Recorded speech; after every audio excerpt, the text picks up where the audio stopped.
그래서 우리가 많이 사용하는 원자력 발전소는 이렇게 가학경수로하고 비등경수로죠. 현재 이렇게 많이 사용하는 게.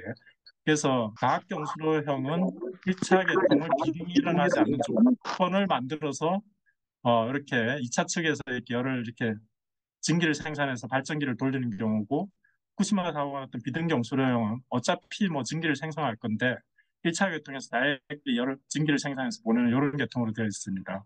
그 외에 이제 가스를 이용하는 원자로나 액체 금속을 이용하는 여러 가지 원자력 발전소들이 있습니다. 근데 이론적으로는 굉장히 이렇게 조그마한 그 컴팩트한 어떤 공간에서 발전소에서 이제 많은 에너지가 빠져나와서 좋긴 한데, 얘는 어떤 위험이 있냐면 핵분열 반응을 이용을 하다 보니까 원소들이 핵분열 반응이 끝나고 나면 좀 불안정해요. 그래서 핵분열 반응이 정지되면 0.1초 정도 되면 전체 출력의 7% 정도로 급격하게 줄어들고, 시간이 지나면서 끊임없이 발열을 하게 됩니다. 그런데 여기서 보시면 로그 스케일로 그림을 그렸기 때문에 이런 식으로 떨어지는데, 사실은 익스포넨셜 함수로 급격하게 이제 열 에너지가 이렇게 줄어들면서 이렇게 열이 이렇게 발생하게 됩니다. 그래서 우리가 원자력 안전이라고 하는 거는 끊임없이 발생하는 이 열을 얼마나 오랫동안 지속적으로 효율적으로 열을 제거해 주느냐 하는 거고, 원자력 발전소는 여기에 대비해서 원자력 안전 시스템들을 갖추고 있습니다. 그래서 과학경수령 같은 경우에는 해결료 펠릿, 우리가 보통 이제 뭐 손가락 하나 마디 정도 되는 이 펠릿에서 빠져나오는 열 에너지 하나가 한 가정에서 6개월에서 1년 정도 사용하는 전기를 생산합니다. 그래서 이런 것들을 원통형의 튜브 안에 집어넣고 이런 걸 번들로 만들어서 반응로 속에 집어넣죠. 그래서 우리가 현재 사용하는 원자로들은 그런 걸 운전하기 위해서 반응을 하는 이제 용기가 하나가 있고, 그다음에 증기를 생성시키는 증기 발생기 등등 여러 가지 계통들로 구성이 되어 있어요. 근데 원자력 발전소는 정상적으로 운전되는 걸 가정해서 만드는 게 아니고, 정상적으로 운전되는 것은 기본이고, 사고를 대비해서 그 사고를 설계에 반영하는 뭐 그런 어프로치를 합니다. 그래서 발전소가 잘 운영되면 만 년이나 10만 년 동안 한 번도 발생하지 않을 그런 이제 사고들을 대비를 하는데, 제일 큰 사고가 여기에 배관이 이렇게 그 단두대처럼 잘리는 이런 거를 가정을 합니다. 실제로는 여러분 이 쇠두께가 30mm 정도 되는데, 이런 것들이 단두대 형태로 이렇게 칼에 맞았다고 해서 잘리지는 않고, 문제가 되면 리크가 발생할 텐데 조금씩 이렇게 빠져나올 텐데 그 당시에 우리가 알아낼 수 있겠죠. 근데 어쨌든 발전소는 안전하게 돌아가야 되고, 이 과정에서 방사선 물질들이 빠져나오기 때문에 이렇게 과도하게 보수적인 설계를 이렇게 도입을 하고 있습니다. 자, 이런 것들이 기존의 원자로였다면, 최근에 개발되는 소형 모듈 원자로들은 일단 어떤 특징을 가지고 있냐면, 일단 소형 모듈 원전이 이렇게 나오는 태생을 이뤘습니다. 미국이 2000년 초에 학회 같은 데 가보면 떤 말들을 하고 있냐면, 자기들이 대형 원전을 지으려고 그러니까 기술을 갖추고 있지 않다. 옛날에 원천 기술은 가지고 있었는데 다시 지으려고 하니까 이게 기술이 안 되는 거예요. 그래서 기술 이니셔티브를 줘야 되겠는데, 그 방법은 세상에 없는 원자로를 설계를 해서 이 기술로 기술을 주도 하겠다라는 생각을 해요. 그러면서 이렇게 그 사람들이 이야기했던 게, 학회에서 이야기했던 게 소형 모듈 원전을 만들겠다라는 거예요. 근데 여러분, 미국은 땅이 굉장히 넓고 사람들이 이렇게 듬성듬성 살기도 하고 주가 이렇게 나누어져 있죠. 반면에 우리나라는 되게 좁은 나라에 사람들이 많이 살고 있어요. 그래서 미국은 이렇게 커다란 원전을 이렇게 하나 짓는 것보다는 어떤 경우에는 작은 원전이 필요한 것도 있고 대형 원전이 필요한 것도 있어요. 그래서 이 사람들은 소형 모듈 원전을 이렇게 설계를 해서 공장에서 만들고, 이놈을 우리가 이제 인허가를 미리 공장에서 기본이 되는 인허가는 받고, 그 다음에 부지에 이렇게 자동차나 아니면 기차를 통해서 싣고 가서 어, 여기 설치를 해서 운전을 하겠다라는 개념을 이렇게 세워요. 그래서 플러그 앤 플레이 개념인 거죠. 우리 옛날에 컴퓨터 같은 거 이렇게 공장에서 이렇게 다 부품 만들어서 꽂아서 이렇게 컴퓨터를 돌리는 그런 생각을 하게 됩니다. 그래서 이런 목적으로 이렇게 했는데, 후쿠시마 사고가 나면서 이제 원전 안전에 대한 컨선이 높아지면서 이제 소형 모듈 원전이 굉장히 안전한 원자로다라고 이렇게 이야기를 하기 시작을 합니다. 그래서 개념은 대형 원전이 이렇게 복잡한 구조를 가져서 가장 크게 우리가 고려하는 사고가 이 배관이 이렇게 완전히 단두대처럼 잘리는 사고인데, 이런 사고를 없애겠다라고 하면서 반응 용기 안에 모든 계통들을 하나씩 다 밀어넣어. 이렇게 하면 배관이 사라지기 때문에 대형 배관이 파손되는 그런 사고를 가정하지 않아도, 자, 이렇게 하면서 계통을 단순화하기 시작을 합니다. 그리고 출력도 줄이고, 출력이 많이 필요하면 한 사이트 안에 여러 개를 모듈식으로 설치해서 필요한 만큼의 전력을 이렇게 공급하겠다라는 생각을 합니다. 그 다음에 이게 이제 우리가 최근에는 그 재생에너지를 사용을 하면서 부하 추정을 좀 이렇게 해줘야 될 필요가 있어요. 그래서 이런 것들이 아무래도 크기가 작으니까 좀 부하 추정에 대한 요건을 좀 강화하고 또 그런 출력 변동을 좀 용이하게 하는 그런 설계들을 도입을 하게 됩니다. 그래서 이런 움직임 속에서 각국에서 이제 이런 것들을 이제 개발을 합니다. 그래서 미국 같은 경우 미국의 이제 대학 교수였던 그 레이스 교수라는 사람이 스페인 사람인데 이 사람이 USNRC에서 일을 하다가 나가가지고 대학 교수로 가서 자기가 원자로를 설계를 해요. 그게 유스케일이라는 원자로였는데 대표적인 이런 형태의 소형 모듈 원전이 되겠습니다. 그래서 이 사람이 이제 회사를 차리고 그다음에 기술을 이렇게 주도를 하면서 유스케일이라는 원자로를 개발하게 되는데 이게 기술적으로 현재 가장 앞서 있다라고 이야기되고 있습니다. 그래서 현재 인허가 단계에 있고요. 그다음에 영국의 롤스로이스나 뭐 또 이렇게 웨스팅하우스, 그다음에 EDF 같은 쪽도 이런 원자로들을 개발을 해서 세계 시장에서 경쟁을 하겠다라고 하면서 개발을 하고 있습니다. 그래서 우리나라도 이런 소형 모듈 원전을 이렇게 개발을 합니다. 그래서 사실은 이제 이 소형 모듈 원전은 우리나라가 조금 좀 빨랐었습니다. 예전에 2000년 초부터 스마트라고 하는 원자로를 개발을 했었죠. 목적은 이제 뭐 전기도 생산하고 해수 감소화도 하고 전력도 공급하고 또 열병합도 할 수 있게 디맨드에 따라서 이렇게 유연하게 이렇게 활용하겠다라는 이제 의도로 이런 걸 개발을 했습니다. 그리고 12년도인가에 인허가까지 받아요. 표준 설계 인허가라는 걸 세계 최초로 받습니다. 근데 그 뒤에 우리가 이걸 이제 건설을 못 해냈죠. 이게 사업화가 이렇게 좀 진전이 없었습니다. 그러다 최근에 이제 한국 수로원자력도 전 세계적으로 이제 SMR이 이렇게 그 개발되기 시작하니까 한국 수로원자력도 그 이노베티브 SMR 그래서 혁신적인 SMR을 개발을 합니다. 근데 이제 제가 보기에는 우리 ISMR의 특징은 뭐냐면 이제 아까 말씀드린 뉴스케일이라고 하는 원자를 대학 교수가 지었죠. 근데 원전을 운전해보지 않았어요. 그래서 원전을 운전하려고 그러면 개통을 단순화하는 것도 좋겠지만 그런 것도 필요하겠지만 이제 운전이 좀 용이해야 되고 유지 보수도 용이해야 되고 뭐 이래야 되지 않겠습니까?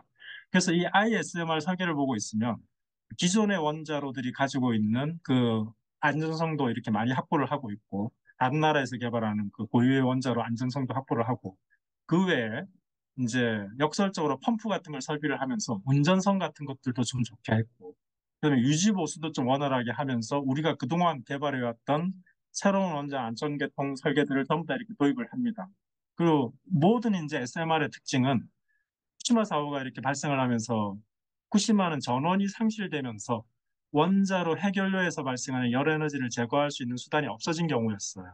근데 이런 원자로들은 아예 전원이 없다 하더라도 부력 같은 거를 이용을 하고 중력 같은 걸 이용을 하면서 자동으로 이렇게 냉각을 시킵니다. 그래서 우리 ISMR도 그런 계통들을 충분히 도입을 해서 제법 경쟁력 있는 원자로의 개형 설계를 이렇게 해내고 있습니다. 그래서 뭐 바깥쪽의 건물도 굉장히 이렇게 그 현대적인 그런 건물들로 이렇게 설계를 해내고 있습니다.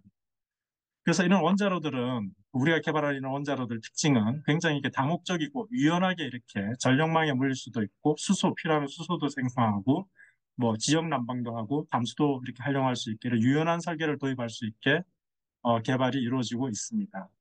무엇보다도 이제 안전에서 이렇게 좀 많은 관심을 기울여서 이런 식으로 제가 아까 말씀드렸던 것처럼 원자로에 경남 용기가 있고 경남 용기 안에 모든 베슬들을 다 배열을 해내고 있습니다. 그래서 사고가 일어나면 오압에서 견디는 철제 경남 용기 안에서 모든 걸 가둘 수 있게 했고 그다음에 이 경남 용기의 내벽이나 외벽을 내부를 이렇게 냉각을 하는데 자연순환을 이용을 해서 냉각을 합니다. 그래서 사고 확률을 기존의 원자로보다 1000분의 1 정도씩 이렇게 떨어뜨리고 있습니다. 그래서 10의 8승 이어, 10의 9승 이어 정도의 한 번 정도 사고가 일어나는 그런 원자로들을 설계를 해놓고 있습니다. 그 다음에 이제 지하에 이렇게 설치를 해서 항공기 충돌 같은 것도 대비를 하고 있고, 그 다음에 이제 그 내진 설계도 좀 더 이렇게 충분하게 이렇게 하고 있습니다.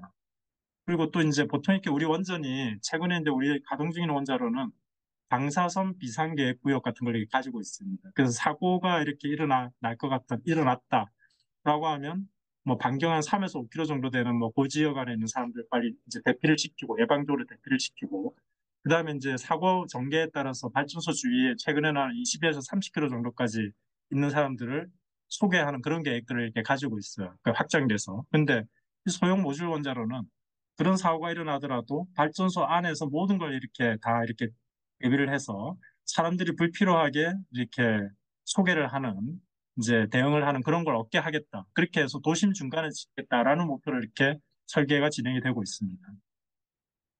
이 소형 모듈 원전은 우리가 이제 이렇게 시장에 깔려고 그러면 가격 경쟁력이 굉장히 중요하겠죠. 근데 우리나라 원자력 발전소가 보통 이제 요즘 짓는 원자로는 4조에서 5조 정도 대형 원자로 이렇게 만들어지는데 미국은 똑같은 원자로를 지으려고 그러면 거기에 2.5배 정도 듭니다. 프랑스 같은 경우도 그렇고 일본도 한 3배 정도 들어요. 굉장히 비쌉니다. 우리가 이제 좋은 이제 서플라이 체인을 가지고 있고 부품 공급망을 가지고 있고 짧은 기간에 이렇게 프로젝트를 잘 관리하는 능력, 그 다음에 그로 인해서 짧은 기간에 건설함으로 인해서 금융에 관한 뭐 유리한 점, 뭐 이런 것들 때문에 굉장히 저렴하게 이렇게 건설을 합니다. 그렇다고 해서 안정성이 이렇게 떨어지는 건 아니죠.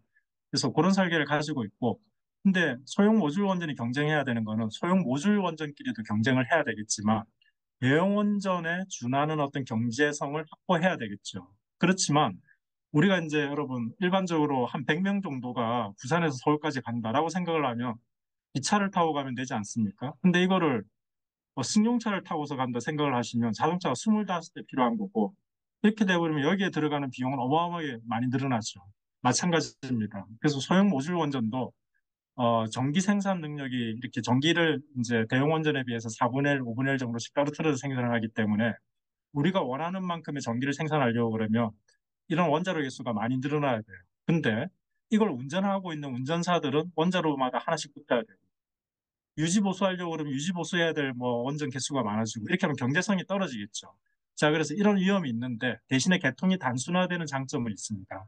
그래서 이런 걸 이렇게 극복하려고 인공지능 뭐 이런 기술들을 도입해서 한지 여름에서 다 이렇게 운전한다든지 이런 개념을 도입을 하려고 하고 있습니다. 그래서 이런 경쟁력을 확보해야 되고 그래서 외국은 이제 이렇게 경쟁력이 좀 떨어질 수밖에 없는 구조를 가지고 있는 거고 우리나라는 목표가 이제 대형 원전에 준하는 정도의 경제성을 이렇게 확보하겠다. 좋은 서플라이 체인도 가지고 있으니까 하는 뭐 이런 목표로 이렇게 이제 설계가 진행이 되고 있습니다.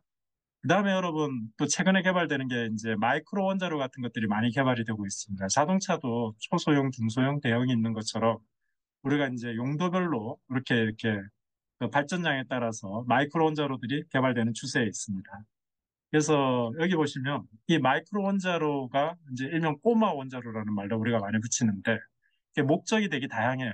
그래서 우주에서 이렇게 전력을 공급하는 원으로 사용하겠다는 뭐 목표가 하나가 있고 그래서 이런 쪽으로 개발되는 게 있고 그 다음에 자원 개발용으로 사용하겠다. 그 다음에 군부대 또는 재난이 발생했을 때 쉽게 가져가서 이렇게 전원을 공급해서 복구를 지원하겠다. 또는 우리가 선박용으로 쓰게 하겠다라는 거 이런 거는 대응이 필요하지 않지 않습니까? 그래서 이제 그 사이즈의 그 전력에 적합한 사이즈의 원자로들을 개발을 합니다. 그래서 이런 움직임이 여러분 우리 최근에 이렇게 혁신적인 기술을 많이 보여주는 사람이 일론 머스크죠. 그래서 전기 자동차도 최초로 이렇게 뭐 자기들이 이걸 상용화해서 시장에서 코스트를 다운시키면서 공급하겠다라고 하면서 실제 보여주고 있고 이런 사람이 이제 어떤 생각을 했냐면 일론 머스크는 이게 지구 환경이 이렇게 피폐해지고 안 좋아지기 시작을 하면서 더 이상 이 지구가 이렇게 살기 어려울 수도 있다. 그래서 화성에다가 식민지를 만들어서 인류를 이렇게 이전시켜서 이게 이제 이사를 해서 이주를 해서 여기에도 이렇게 사람이 살 수 있는 공간을 만들겠다라는 목표를 세워요. 그래서 일론 머스크가 최근에도 이제 이 관련된 연구를 하면서 그 100명에서 뭐 120명 정도 이렇게 태울 수 있는 이제 재사용이 가능한 로켓을 개발을 하죠. 자, 그러면서 이 사람이 이제 화성에 이렇게 가는 걸 최근에 실패도 하고 이러면서 실패하는 게 실패가 아니다라고 하면서 개발을 해요. 자, 이런 식으로 이렇게 우주를 이렇게 개척해 나가려고 하고 있죠. 그 다음에 여러분, 현재 기술 가지고 화성까지 가려고 하면 3년 정도 걸려요. 그런데 우리가 이제 사람들이 우주 정거장에 나가서 이렇게 최장기간 이렇게 살았던 사람들이 거주했던 사람이 약 400일 정도. 네, 1년 반 정도 됩니다. 근데 거기 갔다 온 사람들 뭐 무릎 같은데 이렇게 근육이 나빠지고 이런 문제들이 생기죠. 근데 우리가 로켓을 타고 3년 동안 이렇게 화성에 갔다가 뭐 이제 여기 거주하지 않는다 하더라도 갔다 오려고 그러면 이게 많은 부작용도 생기고 실현 가능한데 문제가 생기겠죠. 그래서 나사에서는 핵 추진 로켓을 이렇게 개발을 하는 계획을 추진을 합니다. 그래서 코페르니쿠스 같은 뭐 이런 계획을 세워서 원자력의 여론을 이용을 해서 가스를 팽창시키고 이 가스 팽창을 이용을 해서 고속으로 이렇게 그 우주 여행을 하겠다는 거예요. 그래서 이 기술을 적용을 하게 되면 화성까지 가는데 한 45일 정도 걸린다고 합니다. 그래서 이런 기술들이 개발이 되고 있습니다. 그래서 이런 기술들을 보고 있으면 여러분 짧은 시간에 이렇게 아주 짧은 시간에 현재 우리 인류 역사를 보고 있으면 불과 1, 200년 사이에 현재 기술이 발전되어 있었던 거고 기술 개발이 가속화되면서 이제 좀 더 이렇게 빠르게 이런 것들이 개발이 되고 있죠. 그래서 그 이런 것들이 지금 먼 미래의 이야기가 아니고 지금 우리 아이들 세대에서 이렇게 나타날 그런 기술들이 되겠습니다. 그리고 이제 옛날에 이제 미국이 유인 탐사선을 우주선을 보내서 달을 탐사한 적이 있는데 최근에 이제 달에다가 어, 달을 탐사하거나 또 이렇게 심우주로 가기 위한 우주 정거장을 이렇게 달 근처나 아니면 달에다가 이렇게 만들겠다라는 계획을 세워요. 그래서 그런 계획을 세우는데 이제 달에다가 이렇게 가서 이런 걸 세우려고 그러면 에너지 자원이 필요하지 않겠습니까? 근데 달은 태양에서 가까우니까 우리가 태양광 같은 걸 이용할 수 있을 것 같은데 사실은 이게 자전 주기가 4주 정도 돼요. 그래서 2주 정도가 밤이고 2주 정도는 또 낮이고 이러니까 태양 에너지를 태양광을 깐다 하더라도 일정하게 발전을 해낼 수가 없는 거죠. 그래서 미국 사람들은 어떻게 생각을 하냐면 여기에다가 원자력 발전소를 만들겠다라고 해서 원자력을 개발을 합니다. 그래서 여기 보시면 이제 크러스티라고 하는 실증로를 이렇게 보여드리는데 여기에 조그마한 원자로 이게 사람 있으면 이게 길이가 뭐 한 25cm, 직경 한 10cm 정도 되는 이런 조그마한 원자로를 개발을 하고 여기에서 이렇게 열을 보내서 위에 스털링 엔진이라고 하는 전력을 생산할 수 있는 그런 엔진을 하나를 달아요. 자, 그래서 여기 보시면 이런 걸 달에 보내서 그래서 하나가 10kW 정도의 전력을 생산하는 걸 보내서 4개에서 6개 정도씩 이렇게 깔아서 이렇게 사람들이 주거하면서 달기지를 어, 유지하는 데 필요한 전력을 공급하겠다라고 하면서 이렇게 개발을 합니다. 그래서 오른쪽 왼쪽에 있는 거는 지구상에서 1kW짜리 이 달에 보낼 원자로를 10분의 1로 줄여서 1kW짜리 전력을 생산하는 거를 개발을 했습니다. 그래서 이 사람들은 뭐 3D 프린터 같은 거 써서 뭐 이렇게 설계해서 짧은 기간에 뚝딱거리면서 이렇게 만들어내고 있습니다. 그래서 뭐 이런 것들이 현재 개발이 되고 있고요. 그래서 이런 걸 통해서 달 표면에다가 우주기지를 건설하겠다. 그리고 여러분 나중에도 이제 소개를 하겠지만 이 핵융합이라고 하는 게 우리가 굉장히 이게 우리가 지구의 70%가 물로 이렇게 덮여 있어서 바다여서 물을 이용을 해서 수소를 생산하고 이거로 이렇게 핵융합을 할 수 있을 것 같다고 생각을 하는데 사실은 이제 핵융합에 사용하는 그 중수소나 삼중수소나 뭐 헬륨 이런 것들이 별로 없어요. 그래서 이런 것들이 핵융합 원자로가 상용화 된다 하더라도 우리가 그런 이제 연료가 없어서 어딘가서 가져와야 돼요. 근데 달에 그런 물질들이 되게 많다고 그럽니다. 그래서 이런 달을 이렇게 개척하려는 의도가 심우주로 이렇게 여행을 하려는 것도 있지만 여기에 있는 그 에너지 자원을 가지고 오려고 하는 뭐 그런 목적도 있습니다. 그래서 이런 게 있고 최근에는 이제 롤스로이스도 2029년도에 이 달에서 가용한 원자력 발전소를 만들어서 2029년도에 트럭만한 사이즈의 그 원자로를 이렇게 보내겠다라는 계획을 이렇게 발표하고 있습니다. 자, 그다음에 여러분 이제 이 마이크로 원자로가 쓰이는 곳이 군사용으로 많이 쓰이는데 옛날에 이제 그 이라크하고 이렇게 미국이 전쟁을 했었죠.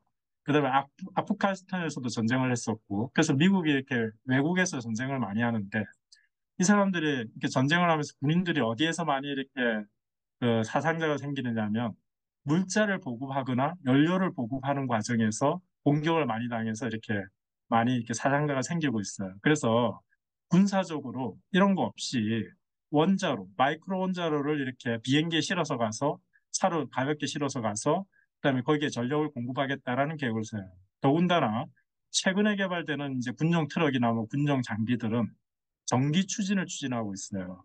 전기로 이렇게 움직이는 전기 자동차처럼 만들어요. 소음도 없고 뭐 이런 장점이 있기 때문에 그런 걸 이제 추진을 하는데, 그래서 여기에서 보시면 그런 원자로들을 개발하는 그런 계획들도 이렇게 만들어내고 있습니다. 그다음에 이제 여기 보고 있으면 이게 플러그 앤 플레이 디자인을 이용을 해서 도심지 같은데, 아니면 오지 같은 데도 이렇게 마이크로 원자로를 심어서 이렇게 극지방 같은 데서 이렇게 전원을 공부하려고 하기도 하고, 캐나다 같은 경우에는 캐나다에는 지금은 이렇게 산유국이 뭐 세계적인 산유국은 아니었죠. 주로 근데 사우디아라비아나 미국 같은 쪽에서 이제 오일 샌드가 많이 나와서 산유국으로 이렇게 아주 뭐 많은 이제 수출도 하고 있습니다. 그런데 캐나다가 지하에 이제 극지방 같은 데 묻혀 있는, 자기 추운 지역에 묻혀 있는 그 오일이 되게 많다고 그럽니다. 그 자원도 많고. 근데 캐나다 사람들이 이런 걸 이렇게 캐내려고 하니까 에너지 자원이 필요한데, 이게 어느 정도 에너지가 필요하냐면 중소형 원자로 약 350개 정도가 필요하다고 합니다. 자기들이 이런 걸 꺼내려고 그러면. 그래서 그 여론을 이용을 해서 밑에 쪽에 증기를 보내고 그놈으로 오일을 꺼내고. 근데 여러분, 오일이 우리가 이제 이렇게 발전용으로만 사용을 이렇게 생각하기 좋은데, 사실은 의약품을 만든다든지 아니면 옷을 만든다든지 이렇게 다른 용도로 쓸 게 되게 많아요. 그래서 그런 것들을 이렇게 꺼내려는 시도로 최근에 캐나다가 이제 중소형 원자로에 관심을 보이면서 우리나라하고도 협력을 하고 있습니다.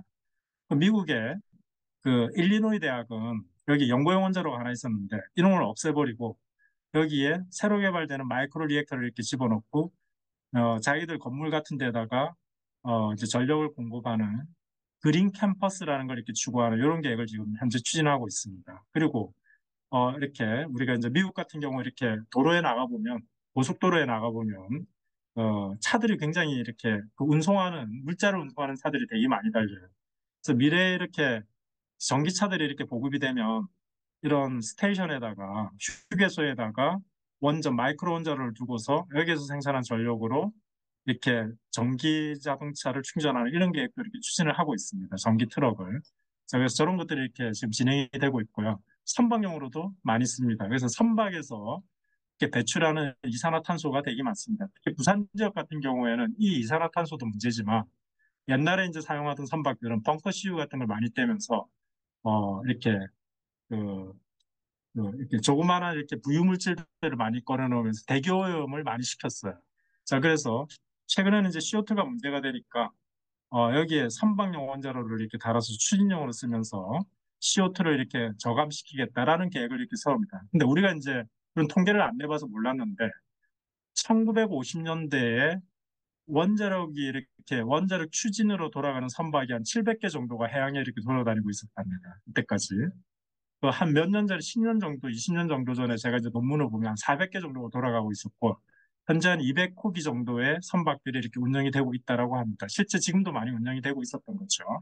최근에는 북극에 이렇게 뭐 항로를 개척한다든지 이런 거 하려고 쉐빙선 같은 것도 이렇게 원자를 추진을 하고, 그다음에 해양식 부유 원자로 이런 것도 개발을 하고 있습니다. 그래서 이런 것들이 미래에도 이렇게 많이 나타날 거나 이렇게 생각이 됩니다. 그래서 우리나라도 이런 걸 개발을 하는데, 캐코 ENC 같은 경우 한국전력기술주식회사에서는 ISMR 이 스타팅되기 이전부터 안비 60이라고 하는 해양 부유식 원자로를 개발을 하고 있고, 현재도 개발을 진행을 하고 있습니다. 그 다음에 뭐 대학에서도 이렇게 좀 유니스트 같은 경우에 남냉각로 같은 걸 개발을 하고 있고요. 선박용으로. 그다음에 이제 원자력 연구원에서 반포에다가 제2원자력 연구소 부지를 짓는데, 여기에 이제 첫 번째 건설할 실험 시설이, 원자로 시설이 아라라고 하는 해양에 이렇게 이제 추진용으로 사용하려고 하는 그런 원자로들을 여기에 실증로를 만들려고 하고 있습니다. 그 외에 이제 용융염 냉각로 같은 것들을 이렇게 개발을 해내고 있습니다. 그래서 이런 것들이 우리나라에서도 개발이 진행이 되고 있습니다.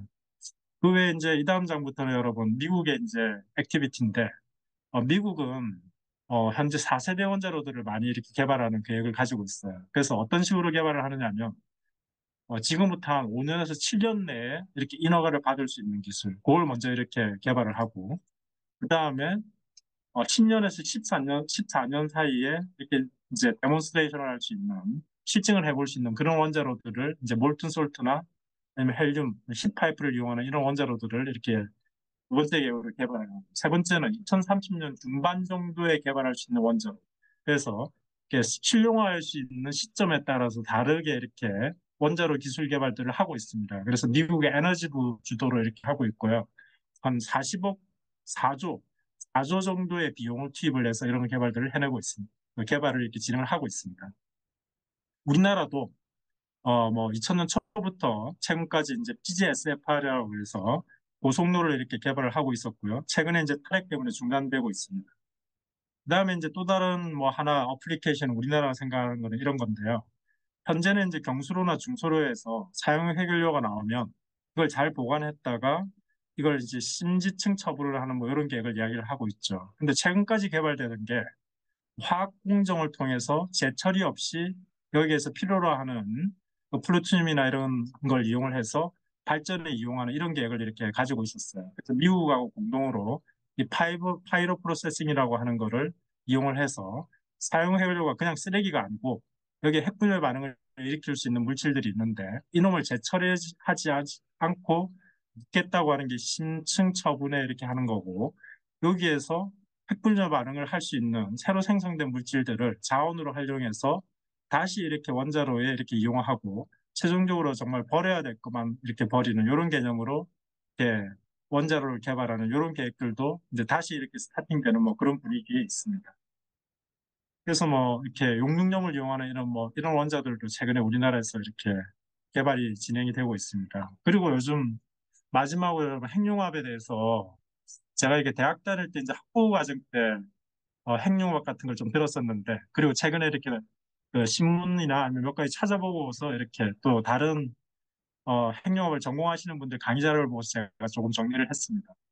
그래서 이 핵융합이라고 하는 거는 아까 말씀드렸듯이 가벼운 물질들은 좀 불안정해서 이렇게 좀 이렇게 질량을 좀 이렇게 무거운 물질로 만들면서 안정화되게 하는 그런 기술입니다. 그래서 대표적으로 태양이 이런 걸 하는 거죠. 태양은 수소 같은 것들이 핵융합 반응을 일으키면서 중간 정도의 질량을 가지는 새로운 물질로 바뀌면서 그때 질량의 차이를 이용을 해서 이제 이 열에너지가 빠져나오는 그런 개념입니다. 근데 지구상에서 이제 구현하고 싶어 하는 거는 중수소하고 삼중수소를 두 개를 뭉쳐서 헬륨이라는 물질로 바꾸고 이때 나오는 열에너지를 이용하는 이런 개념이 되겠습니다. 자, 근데 여러분 보통 이렇게 원자핵은 이제 일반적으로 이렇게 원자핵은 가까이 가면 이렇게 좀 땡기다가 어느 순간에 너무 가까이 가면 청력이 작용을 밀어내죠. 자, 그래서 이 두 개를 이렇게 뭉치는 게 되게 어려운 일이에요. 그래서 제일 좋은 방법은 생각하는 방법은 뭐냐면 이 원자핵을 구성하고 있는 중성자하고 양성자를 떨어뜨리는 거예요. 그래서 어떻게 떨어뜨리냐면 해체를 하는 거죠. 여기에 열 에너지를 줘서 양성자하고 중성자를 떨어뜨리고 삼중수소도 온도를 올려서 양성자, 중성자를 떨어뜨려요. 그렇게 해서 다시 이렇게 재결합을 통해서 헬륨으로 만드는 뭐 이런 전략을 선택해요. 그런데 이런 조건을 만들려고 그러면 이 원자 핵을 구성하고 있는 걸 이제 구성하고 있는 양성자하고 중성자를 떨어뜨려야 되는데 이때 필요로 하는 온도가 꽤 높아요. 그래서 이런 게 이제 지구상에서 이런 반응을 일으키려고 그러면 이 두 가지 물질을 이용해서 핵 융합 반응을 일으키려고 하면 1억 도에서 10억 도 정도가 필요합니다. 굉장히 이제 고온을 필요로 하는 거죠. 반면에 태양은 이렇게 만유인력이 있어서 서로 땡기고 있죠. 땡기고 있어서 플라즈마 이런 물질들의 밀도가 되게 높아요. 그래서 온도가 우리처럼 1억 도나 지구상에서처럼 1억 도에서 10억 도가 필요하지 않습니다. 근데 어쨌든 우리가 이 인공태양을 지구상에 만들려고 그러면 1억 도에서 10억 도가 필요한데 문제는 1억 도에서 10억 도를 견디는 물질이 없죠. 어딘가 가두어 두고 열을 뽑아야 되는데. 그래서 러시아 사람이 이제 이 도너처럼 생긴 이런 관에서 플라즈마를 만들고 그다음에 벽을 이렇게 금속으로 만들고 외부에서 자기장을 걸어서 이 입자들이 벽에 닿지 않게 하는 플라즈마 토카막이라는 기술을 이렇게 고안을 해요. 이렇게 하면 이제 이 재질이 좀 견디기 좋은 환경이 되는 거죠. 자, 그래서 나온 게 이런 토카막입니다. 그래서 중간에 동그란 도넛 구조를 가지고 있고 바깥쪽에서 이제 초전도체 같은 걸 이용을 해서 자기장을 걸어주고 그래서 플라즈마들을 서로 뭉치게 해놓고 나서 이놈들을 이용을 해서 핵융합 반응을 일으키는 겁니다. 그래서 대전에 있는 국가핵융합연구소에서는 K스타라고 하는 토카막 원자로를 만들어서 이렇게 플라즈마로 실험을 하고 있고 국제적으로도 뭐 한 10조 정도 되나? 뭐 이렇게 많은 돈을 투자를 해서 그 토카mak 핵융합 반응 장치를 이렇게 개발을 하고 있습니다. 그래서 우리나라에서 만든 케이스타에서 개발된 기술들이 이터에 이렇게 선행 기술로서 이렇게 개발이 적용이 되고 있습니다. 최근에 이 핵융합을 하는 방식이 두 가지가 있는데요. 지금처럼 이렇게 토카막을 이용하는 방식이 있고 또 하나는 레이저를 이용하는 방식이 있습니다. 그래서 이제 이 수소나 아니면 중수소나 아니면 삼중수소 같은 거 온도를 올리려고 그러면 에너지를 줘야 되지 않습니까? 열 에너지를 줘야 되는데 그래서 어떻게 하냐면 레이저를 갖다가 여기에 그 삼중수소나 중수소가 모여 있는 캡슐에다가 외부에서 레이저를 때리는 거죠. 그럼 여기 에너지 밀도가 높기 때문에 온도가 올라가요. 그래서 최근에 이제 한 6개월 전인가 그 신문에 이렇게 크게 보도됐는데 미국에서 이 핵융합 기술을 이제 레이저를 이용을 해서 핵융합을 성공을 했다라고 해요. 어떻게 성공을 했다는 거냐면 보통 이렇게 우리가 이렇게 플라즈마를 만드는 데 들어간 에너지하고 핵융합 때 발생하는 에너지 비율을 따져보면 들어가는 에너지에 비해서 빠져나오는 에너지가 많아야지 이렇게 가치가 있지 않습니까? 그래서 이 로렌스 리버모 이제 연구소에서 이렇게 했다고 하는 거는 레이저가 약 2메가줄 정도를 이렇게 들어갔는데 레이저로 이게 플라즈마에 전달됐는데 이때 빠져나오는 에너지가 3메가줄 정도 빠져나온 거예요. 그래서 1.5배 정도 많이 나온 거죠. 그래서 이제 이 사람들이 흥분을 하면서 자기들이 이런 기술이 성공했다라고 이제 언론에 보도가 됐는데 숨겨진 사실은 이 레이저에서 2메가줄 정도의 이제 출력을 얻기 위해서 300메가줄 정도의 에너지가 들어갔어요. 150분의 1 정도의 에너지가 여기에 들어간 거죠, 실질적으로. 미국 사람들이 왜 이런 식으로 마케팅을 하는지 모르겠는데, 선전을 하는지 모르겠는데, 사실은 아직 이렇게 그 원하는 만큼의 에너지를 못 꺼낸 거죠. 자, 현재 여기까지가 그 제가 준비했던 기술들이고요. 제가 이렇게 따로 이렇게 정리하는 말을 준비하지 않았는데, 지금 제가 소개해드린 것처럼 이제 말로서 이렇게 정리를 해드리면 그 기후 변화가 이렇게 일어나는 게 이제 거의 뭐 정설로 받아들여지고 있고 이제 이런 걸 해결하기 위해서 그 여러 가지 이렇게 미래형 원자로들이 개발이 되고 있습니다. 그래서 우리나라들도 그런 걸 개발을 하고 있고요. 그래서 이런 원자로들의 특징이 굉장히 이렇게 다목적인 경우에 적용할 수 있게 수소 생산 또는 이렇게 전기 생산 등등 여러 가지 이렇게 그 목적에 맞게 개발이 되고 있습니다. 그래서 우리가 이런 원자로 개발을 포기한다라고 하는 것은 전 정부처럼 포기한다라고 하는 것은 우리의 미래를 포기하는 거하고 똑같습니다. 제가 여기까지 준비했습니다. 감사합니다.